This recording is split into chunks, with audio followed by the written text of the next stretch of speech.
দর্শক তারা কর্মসূচি পালন করছে, 3 দিন তারা কর্মসূচি পালন করছে মতো তারা রাজশাহী পলিটেকনিক থেকে কর্মসূচি পালন করছে। এখানে তাদের আজকে দেখতে পেয়েছি যে প্রধান ফটক তারা লাল কাপড় দিয়ে ঢেকে দিয়েছে এবং তারা আন্দোলন চালিয়ে যাচ্ছে। তারা কিন্তু বলছে যে উপর থেকে তারা এখন পর্যন্ত কোনো আশ্বাস পায়নি, তবে তারা যতক্ষণ আশ্বাস না পাবে উপর থেকে তারা কিন্তু এই আন্দোলনটি চালিয়ে যাবে।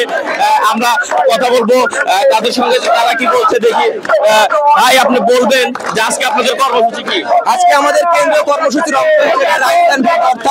প্রতিটি বাংলাদেশের প্রতিটি পলিটেকনিকের সামনে লাল পতাকা পলিটেকনিকের গেট বন্ধ করা অনির্দিষ্টকালের জন্য। আমাদের দাবি দাওয়া যদি না মানা হয় তাহলে পলিটেকনিকের সকল পলিটেকনিকের গেটগুলো অনির্দিষ্টকালের জন্য বন্ধ থাকবে।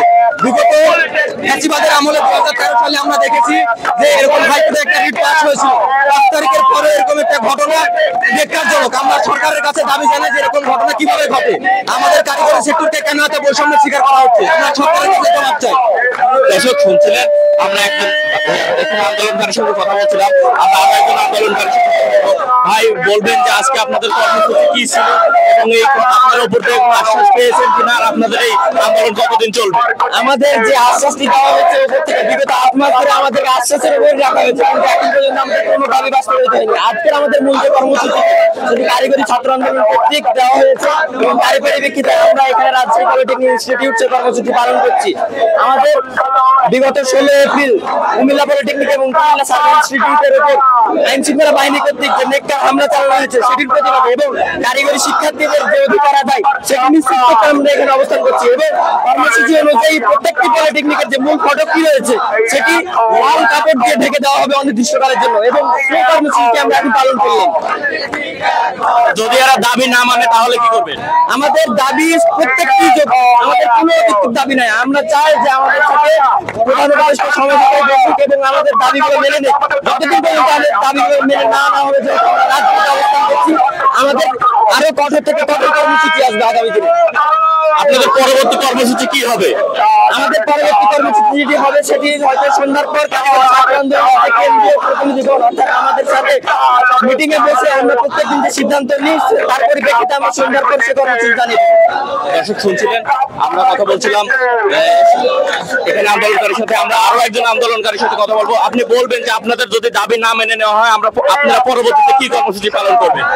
আমাদের দাবি এটা 6 দফা দাবি ছিল। আমাদের এটা ধাপে ধাপে আমরা প্রথম দিকে আমরা শান্তিপূর্ণভাবে অবস্থান নিয়েছিলাম এবং পরবর্তী ধাপে আমরা রেলপথ বৈঠকের আয়োজন করেছিলাম, কিন্তু সেখানে আমাদেরকে উপদেষ্টারা বলেছিল, আশ্বস্ত করেছিল যে তোমাদের দাবির পক্ষে আমরা যৌক্তিকতা প্রদান করবো। এই জন্য আমাদের পলিটেকনিক প্রতিনিধিরা ওখানে বৈঠক করে, বৈঠকে ফল না পাওয়ার প্রেক্ষিতে আমাদের সরাসরি রেল ব্লকেটের আমরা আন্দোলনের কর্মসূচি দিই, কিন্তু সেটা আমাদের বানচাল করে দেওয়া হয় এবং ষড়যন্ত্রের শিকার হয়ে আমরা ডিসি অফিস পর্যন্ত আমাদের সরাসরি প্রদান করেছি। তার প্রেক্ষিতে এখন পর্যন্ত আমরা কোনো ফলাফল পাইনি। ধন্যবাদ আপনাকে। দর্শক, আপনারা শুনছিলেন, আমরা এখন আন্দোলনের সাথে কথা বলছিলাম। আমরা এখন একটু তাদের স্লোগান শুনবো।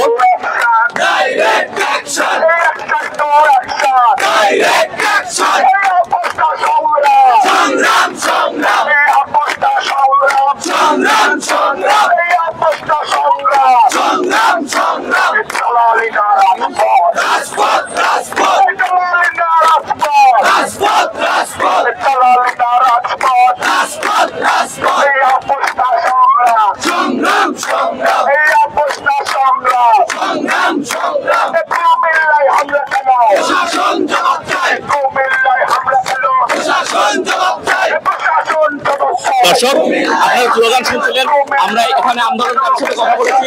দর্শক, রাজশাহী, আমি এই মুহূর্তে দাঁড়িয়েছিলাম রাজশাহী পলিটেকনিক ইনস্টিটিউটে। এই ছিল রাজশাহী থেকে সর্বশেষ খবর। ধন্যবাদ।